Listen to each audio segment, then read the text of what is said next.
Evening. Good evening. Definitely evening. Late in the evening. Dark outside. And we've cruised for a 12 hours? long time. Yeah, so because we had such a long day cruising, I didn't have a chance to edit a video. So we thought we'd do a Q&A because we haven't done one for a while and they're quite good fun usually. Yeah. I was worried we wouldn't get many questions, but we got so many good questions. So I gave all of the questions to Michael to pick some. He wants to answer them all. So Yeah, well, there's some overlap between a few of them. So when we hit the overlap ones, we'll probably skip. And should we name the people who have asked the Yeah. question? Okay. So this is where I can't. Do you want me to read them then? Well, can you see the username? Because that's a little bit too small for me. Paul Jenkins Guitar. Okay. Asked, do you ever plan to live on land full time? Yes, but not in one place. We've got no plans. Yeah, we got no plans. See, I've been asked throughout my life, what's your 5-year plan? Or what's your 10-year plan? Or what's your plan for the future? And at no point in my life have I been able to sit at one day, look back 5 years and say, this is where I'm going to be, or this is where I could have come from. And also, it's not living full-time on land that's the problem. It's living full-time in one place that Yeah. I don't really want to do. So I can imagine being on land in a vehicle. Or just moving from place to place via public transport. Yes, like there's ways of doing that. Living in a house, in a property, doing the, like mowing the lawn every week or something. Probably not reliably in the cards until such time as like body starts to break down and we need that sort of care. Or there's other reasons that we might have to do it. Well, yeah, family related things like that. If I were to try and live on land somewhere, it would be like we're going to run a dog shelter. Or have a little off-grid, you say don't mow the lawn, but like I'd love to be like semi-self-sufficient, that kind of thing. If we're semi-self-sufficient and I don't have to mow the lawn because there's no lawn to mow because there's a goat, that's fine with me. Okay, I sort of can read this. NB ticking along. Sorry. Any chance of a boat tour after all your decoration looks fab? Well, thank you. We really should do a kind of an updated boat tour, but the fact is we did that thing where you get to like 95% of the way there and then the 5% never happens. So yeah, the renovations never got finished and it's lovely, but there's just some little jobs that aren't going to get done anytime soon. And are enough of a distraction for me and my OCD that it's kind of hard for me to go, yes, I'll show that now. Yeah, but I think we should just do it. Yeah. Because I took loads of... Maybe when I'm not there. Yeah, maybe. I took loads of before pictures and I'd love to do like the before and afters. But yeah, we will do it. Loads of people ask us for the boat tour. Yeah. We will definitely do it. And we should do a boat tour. You should do a boat tour while I am elsewhere. Okay. Because my memory of what went into the renovation is still very much the sort of thing that flashes back. Yeah, it wasn't a good time. Yeah. And my OCD, like, you know, when I can still see things and be like, that is not a right angle. And that is... Yeah, but we live on a boat. We live on a boat. Emma. Emma Addison Photography. Cool name. I apologize if this has been asked before, but what made you both take the leap of living full-time on your narrowboat? Because we didn't want to sit still. Didn't want to sit still. The mobility of our household, like being able to have the minimal stuff that you want to be able to have, like a small office and the ability for Joe to edit videos and that sort of thing, and carry it with you, like to live the turtle or snail life was a big appeal, and narrowboats turned out to be one way of doing that. Yeah. I don't think we were explicitly saying it had to be 7 feet wide. No. Like we were really considering a wide beam and everything in the beginning. It just sort of evolved to we want to go everywhere. We want to go everywhere, so yeah. Here's what the constraints are. We did consider like van life in Canada and America. I know lots of people do van life, and I think we could do it for like 6 months and have a brilliant time, but I don't think we could have done it for 7.5 years. No, actually, not unless you had one of those like mega RV things, which I can't imagine feeding one. I'd want to do it like stealth. Yeah, see, that's the thing. The RV life, like the actual RV motor coach life of going from place to place in the States where you're doing sort of a road trip from RV facility to RV facility, doesn't really appeal to me. My way of doing a road trip in the States was to put a mattress in the back of the Volkswagen and get ourselves to national parks. Yeah, And that has a huge amount of appeal. yeah, and we stayed in motels quite a bit as well. Yeah, you But we kind of had to, because otherwise it was just too much of the pain. I could see us doing it for 6 months, but probably not longer than that. The reality is if you and I decided to do that sort of road trip thing, we'd want to do it in like the VW van size thing, or maybe Yeah, a very little bigger, small. but definitely not like the 80-foot long double No, wide thing with the no. expanding bits. So what made us take the leap? Brexit happened, meaning that the price of the boat dropped a huge amount. Yeah, because our money was in New Zealand. And yeah, we had New Zealand dollars and American dollars, and so that was left over from um, my work in LA and my work in New Zealand and your work in New Zealand. Did you And say that? yep, no, but we had savings that we'd put together while we were living in New Zealand. In LA, Joe couldn't really work very much due to immigration things until the end, so that was mainly the savings that I built up from that job. But then we suddenly had a strange, well, from the outside anyway, from where we were, very unpredicted political shift happen over here in the Brexit vote, which led to a very rapid devaluation of the pound for like about a year. And during that time, we were like, wait, hold on, we can go do this, and it will be more affordable. Not exactly, completely affordable. Yeah, we wanted to leave Los Angeles, and And that opportunity presented itself yeah, suddenly as financially viable. And then also there was an election, and I just was like, I want to be outside of the blast radius of whatever this is. Het wollen huis? Het wollen huis. Sorry, I can't pronounce that. How do you deal with the extra hot summer days? Heat waves and such. Does the canal water help with keeping cool in any way? The water down below heats everything from about here down.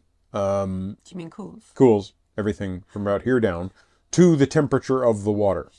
So if the water gets warm, like bath water warm, which it does during summer, this does nothing to cool the boat to any appreciable degree. From about here up, it's air temperature. So these steel walls have very little insulation. They do have some sprayed foam insulation, so it does keep some heat in and keep some heat out, but not a lot. And down below there's less insulation, or well, actually, in fact, I think there's more insulation, but there's more Cold. cold, and it also comes through the floor, which has no insulation. It's just steel and then plywood and then our underlay and then the bamboo that we put down.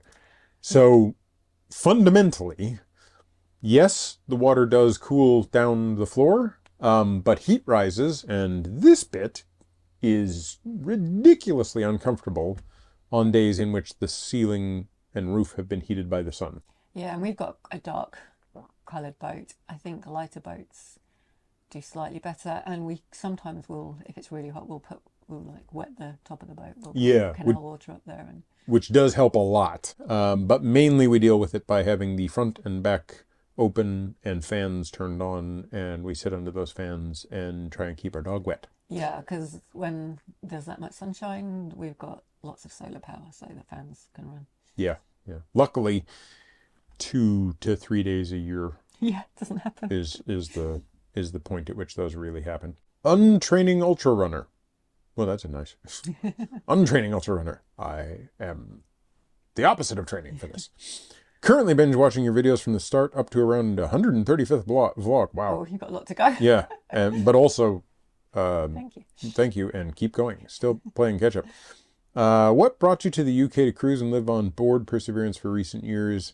What's your favorite gem of a secret town you have discovered on your travels?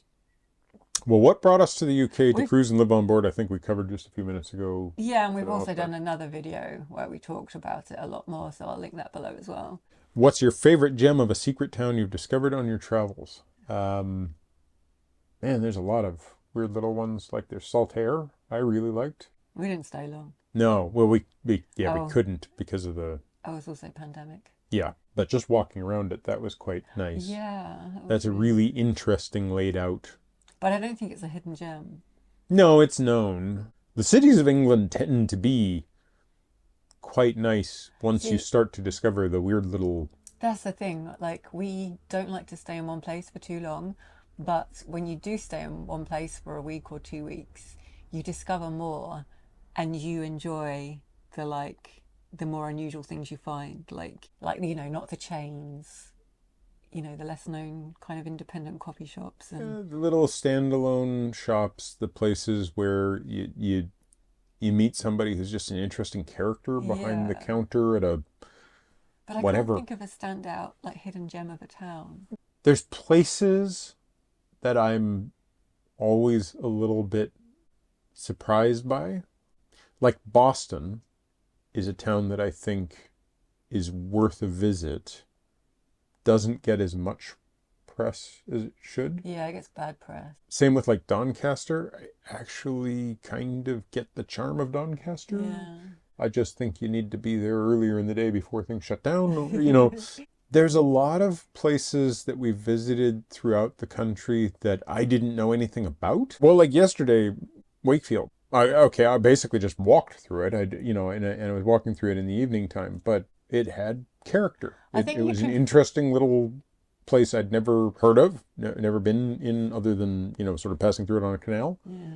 I and think wandering around it. I was like, oh, there's all kinds of strange little interesting stuff. I think it more than it being like finding a hidden gem, like a town that's a hidden gem. I think you find hidden gems in every town you go to. Yeah, pretty much. The thing I like about the UK generally is that it's pretty friendly. Once I get past the point in the conversation in which somebody says, "Where are you from originally?" and what language is that you're speaking? It's so funny because they'll go, where are you from? And then you're saying it, they'll go, oh yeah, I thought it was. Yeah, if you can hear the Oklahoma in here, you also have the Canada and the New Zealand, all the other bits and everything, and yeah, it can get kind of funny how often during a single day I will be asked, "Where are you from originally?" Yeah, that gets a bit strange. But once you get past that part, I find it really interesting how often I'll just bump into somebody, have a conversation, and learn something new about people and the world, Yeah, you know, and the place. and the place. Yeah, I like spending a little bit of time everywhere, but not so much time anywhere that I get antsy. Can't really speak to secret places, but there were a lot of good little places along the way. Narrowboat Bears. Are you getting tired of living on a boat and the work involved, i.e. locks, mooring up, filling with water, etc.? You are older than you were, and it all becomes harder as you get older. You know what? It does get harder. It does get harder. But also, She's still 27, as far as I'm concerned. I don't know, when we were doing this week in, week out for 5 years, I was much fitter than I am now. So today seemed really hard. Yeah, and I'm way fitter than I was for most of that period. So But in a lot of ways, everything feels easier. I'm not bored of anything. Like, oh, maybe that's because you do the filling up with water and stuff. Yeah. I enjoy the looks. Today was hard, but I really enjoyed it. Like, I enjoy a lot of living on a boat. My mental health issues could be better off if I was on a boat with a bit more, like, we did the renovation to get the brighter light and everything. That all helped. If I was able to cut out some of the noise outside somehow, yeah, if I was able to hit a button and the windows go opaque or something, so then I don't have to. yeah. It's not that it's like it's not people knocking on the window or anything like that. It's just The incidental noise. the incidental noises of construction and boats and Like, can we say it's because you've got hypervigilance? yeah. I mean, Yeah, so Michael has constant hypervigilance, so he notices every single noise. So stuff that I can drown out, Michael. cannot not pay attention to, and so So it's like, I don't know, 10 radios all around your head constantly. yeah. I mean, I think if somebody were to look today, I might be somewhere on the spectrum in terms of, like, I'm not. That's not what causes my issues. No. But I've got the same sort of hypersensitivity to sensory inputs and things. Being on a boat is quieter than being in a city. So in so many ways, I love that. If I could improve anything about the boat, it would be just being able to shut out a little bit more of the incidental noise. One of the things you don't notice until you live in a boat is that when somebody else has their prop running and they have to go into reverse, they can be 2 miles away and you can hear them through the steel Yeah. in the boat. Well, I don't hear it. But Yeah. Me and George, until George started losing his hearing, would be paying attention to that sort of thing. That's the sort of thing that I'd be like, if I could just click a button. I don't think we are older, though, by the way. I am aware of the slowly approaching Reaper, but I'm trying to remain aware of the fact that it's further away than not. Yeah. We've got a second question from Hetwell and Hoos. That's fine. Mosquitoes, how bad is that? Like in a swamp where you get clouds of them, or do the fish manage to eat enough of the larvae to keep it bearable? One of the great things about the UK is mosquitoes really aren't much of a problem, except for a brief period during part of the year. Yeah. Oh, I should say not the UK. Scotland has a whole thing with midges, and there are horseflies that are vicious here, but that's for like 1 month. Yeah, mosquitoes, they can be annoying for a little while, but not in huge numbers. No, and pretty much everywhere that you're on a canal, the water is not so stagnant that you get blooms of mosquitoes and everything. They need very, very, very stagnant sedentary water, and anything moves on the canal and it disturbs those things and everything. Plus the fish take care of a lot of it. Do you remember when we went to the Mosquito Museum in Chiang Mai? Yeah. Yeah, that was actually really fascinating. Having had dengue fever, I would recommend not getting bitten by too many mosquitoes in a lifetime. Here's the first. How is George? From hair.golden. George is good. He is definitely getting older. Yeah. He's really hesitant now getting on the boat. Like if the step's too big, he'll like be like, I can't do it. Can't do it. Needs help. His balance was affected when he got the nystagmus. The nystagmus seems to have cleared up. His eyes focus solidly on you and everything. He can follow a ball. He's fine with that. He just sort of falls over more often. He stumbles, and like, you know how dogs do the shaky thing? Like he does the shaky thing and then he'll just keep on sort of... And then he'll like stumble, which is like really... kind of a little bit heartbreaking when you see it.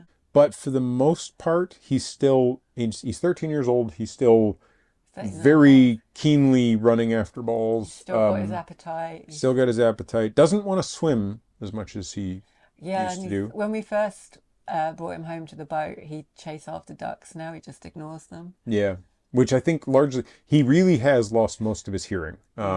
He's gotten to the point where there are still frequencies that he can pick up for sure. But like the ball, it used to be if that rubber ball went behind him, you know, he'd hear the bounce. And it could be hundreds of yards away. Well, not hundreds, I can't throw that good, but dozens of yards away, right? And that noise, and he'd just turn and run straight at it.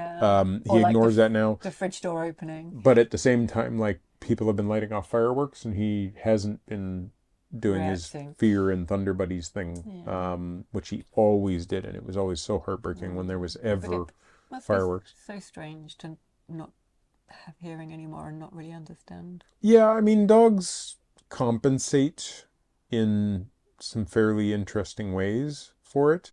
It worries me when he's around traffic. Yeah. Like, he was never very attentive to traffic, but he would just not even notice it now. But like now, he'll jump if like I walk up behind him and he doesn't know, like, because he just can't hear me coming, and I'll be like talking to him, and then I'll suddenly come into view and he'll be like, yeah. Then as soon as he knows it's you, he's fine. Yeah. But yeah, he's not had any problems with being approached by other dogs, but he has been surprised by other dogs. Yeah. So, he's just wonderful. Yeah, he is the bestest doggy ever. Next one from, sorry, another name I can't quite. Little Nick? Little Lynn C. Little Lynn C. That makes sense. Little Lynn C. Now you're going around the system for the second time. Is there anything you will be approaching differently? Okay, break that one. We are not going around the system a second time. We're going back to certain places. We are going back to certain specific locations that we are checking off because we weren't able to get there before. We are not doing the whole system again intentionally. If it happens accidentally, I will be surprised. But is there anything you'll be approaching differently? The main thing is that I'm driving a lot more, Mm. and Michael is lock keeping a lot And more. walking a lot more of the Yeah. walks and stuff. Also, I'm trying to plan ahead more to be in cities and stuff, like largely just because of George. Like I'm thinking ahead more than I used to about where are vets. Yeah. And, I'm a little less likely to stop somewhere like a pub or something like that, Yeah. and more likely to proceed forward to where I know there's Public transport. public Yeah. transport, vets, food, that sort of thing. We were doing a little bit more exploratory before in terms of wayfinding. Now it's Oh planning. yeah, like we've got a plan of we're going to go here, we're going to hit here, we're going to hit here, and then we're going to hit here. Yeah. Like Yeah. rather So than oh, that's where should we go next? yeah, Kind of. there's less of the like throw a dice and decide which way to go sort of thing. Terrahood? Terrahood? Terra, ter, I really need better glasses.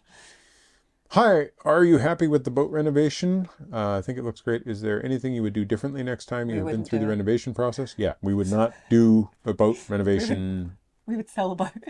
We would just detonate and start over. Renovating a boat is a pathway to madness. Is there any more renovations you still need to do? Yes, the Yes. 5% that someone else will do at some point, or I will do because we're packaging the boat up or something, or we finally find the moment. I don't know. Um, I'm happy with all the decisions we made about what we did, though. Like, I mean, I'm not happy that we did it, but I'm happy with how it came out. yeah, the only thing I regret and I don't regret it. We put in a washing machine, and we didn't understand the way that washing machine's heater circuit worked. So we don't have a sufficiently large inverter to power it through its wash cycle. We can power it through a rinse cycle and spin cycle, so that's what we use it for. Yeah. Or we have to wait until the water in the canal hits 20 degrees Celsius or higher, And then we can run the which is a washing bit machine. maddening. Or we I could plumb it in such a way that it would take the hot water source, but then I'd need a mixing valve and also and yeah. on shoreline, shore power, it works. Yeah. If at some point in the future we have an argument or reason for putting a 3 kilowatt inverter or larger, problem solved. Yeah. But yeah, really, really, really look carefully at the instruction manual, and then I thought we don't had. pay attention to Yeah. the fact that it lies. Yeah. There was no way around that one, but what But are you yeah, gonna do? definitely would not renovate a boat again unless we had Unlimited unlimited funds and somewhere that wasn't people to hire. a boat to live on. Unlimited funds to hire contractors. Fair enough. To hire a naval architect and some brilliant joiners, and I am going to sip Mai Tais. Right? I'm going to develop a habit for Mai Tais. I have never even had a Mai Tai. What were But we thinking? I will, We'll no. talk about it more at some point. I have the technical know-how to do it, and it turned out I had the skill set required to get it pulled. And the support of our friend Andrew. I just wanted to say a viewer, but we mentioned his name before and everything. We had help with tools. We had help with know-how, etc. I would not do any of it again voluntarily. I've still got lots of footage that we never shared, so I'm thinking, I don't know if I mentioned this to you, I'm thinking of putting it together and then Never letting me see it. well, no, I was going to say doing a commentary over it. Oh dear Lord. Maybe that won't happen then. No, I could probably do it, but there will be so many, I spent the better portion of that year in agonizing pain. I had bits of metal in my fingertips and thumbs. It was just miserable. We'd wake up at 7, we'd have breakfast, we'd start working, we'd work all day, we'd drive to Screwfix, multiple times. we'd be filthy, we'd go to bed, and then we'd repeat 7 days a week. It was a lot. Yeah. And it went on for too long. Yeah, and yeah. Naval Anyway. architect, joiners, crew, Endless fun. endless funds. Roy McHardy, any long-term plans? Nope. We pretty much covered that. We never have long-term plans. There will be travel. Yes. I mean, there are things that will end up being done. I, at some point, need to visit more of the Middle East. There's parts of Africa I'm interested in, but Pakistan, Iraq, Iran, Afghanistan have always been on my list as the bucket list things that were the portion of the bucket list that couldn't be crossed off because geopolitical issues and stuff. But as I get older, the more I'm like, I gotta maybe not care and figure out a way. And Pakistan has a lot going for it. So does Iraq. So does Iran. They're a little harder to get to in terms of me being able to ever go back to America. Yeah, which you might not want to do. But when we travelled independently 10 years ago, 11 years ago when we met, afterwards I was like, oh, I'm going to do this again in maybe 5 years' time, and it's been 11 years and I haven't done it, so it's going to happen at some point. Definitely got to do more traveling. Yeah. How labor intensive are the locks? This is from Stacy Skalka. It depends on the lock. Calder and Hebel locks, very hard. Handspike, not the one. Not the favorite device is the Calder and Hebel handspike. Guess where we are today. Good God. So labor intensive, when you're on the Aaron Calder and you put in a key, rotate the key and push a button, lovely, not a problem at all. The issue with trying to answer this question is it depends entirely on which lock you're running into. There are flights that are murder. And there are flights that you can just, because we've done so many and we know kind of what the other one's thinking in terms of how the locks work, we'll just get into a rhythm and fly. And just sail right up. It can be really good fun. And other than the push button locks, there are no mechanically operated locks that are easy. No. There are lots of mechanically operated locks that are in decent enough mechanical condition. You've got the right hardware and hopefully maybe an extra person to lean on things. And even when they are, push button, you've still got to be aware of everything. You've still got to keep everything safe. So they may not be physically tiring, but mentally you've got to know where the other person is, where the dog is, how the water's moving below the boat. You need to where the ropes are, all sorts of things. Yeah. So. When the question is labor intensive, it's not really easy to answer that because it depends on the locks you're on. If you have mobility issues, they're a real problem. If you have the reasonable body strength, because you can see a great deal of people of a certain age operating the locks. They're not so labor intensive that... No, and single-handers as well. Like, obviously, it's much harder when you're including single-handers of a certain age. Yeah, that's what I'm saying. Yeah. I guess you don't go from dawn till dusk like we did today. You try not to do that too often, and you develop the muscles you need for the locks you're on. Yeah. At Noah's house, let's talk cooking. We live in the USA and RV camp all summer. We have a Class A motorhome, so we definitely have more space than a narrowboat. Yes, that is true. Cooking is always something we think about. I'm going to paraphrase a little bit here. We have several options, but always cook outside, as cooking inside the coach heats it up and quickly. Do you guys mainly cook inside? Do you have a mobile barbecue? What sort of food supply do you carry on a regular basis? Or do we shop and stock up for a few meals at a time? Thank you for having a piece of perseverance. Oh. So cooking, yes. Well, we have just got a small bar size refrigerator, no freezer. A freezer would be viable if we had a much larger inverter and a bigger battery bank, but we don't. Nice. But we don't need it, really. No, and it would take up a lot of room. So because of that, we pretty much just have fresh fruit and vegetables. Our storage is mainly dried apricots, raisins, cereals, rice, noodles. We do, for the last few years, we've been making kimchi. So there's a lot of cabbage and stuff that is pickled to the video below. and sticks around for a little while.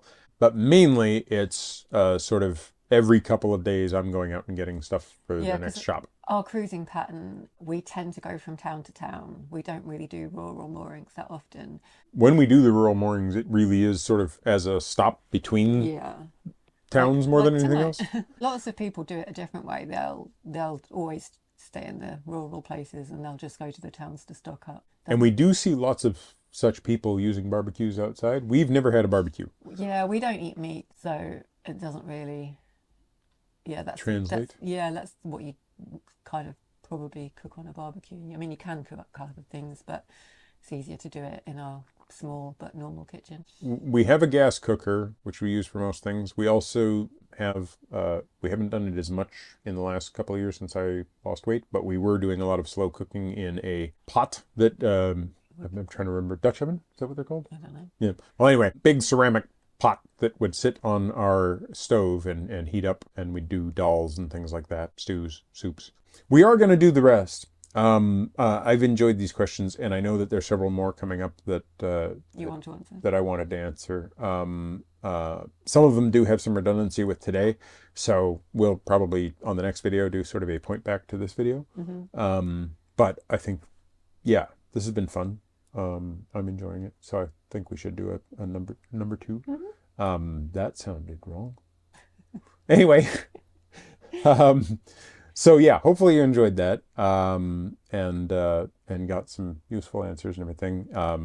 Suspense for Katrina here, because I mentioned your name but didn't mention your question. Yeah, thanks for watching, and hope you liked that. And we have the questions that we're going to ask next time, so we don't need any more questions.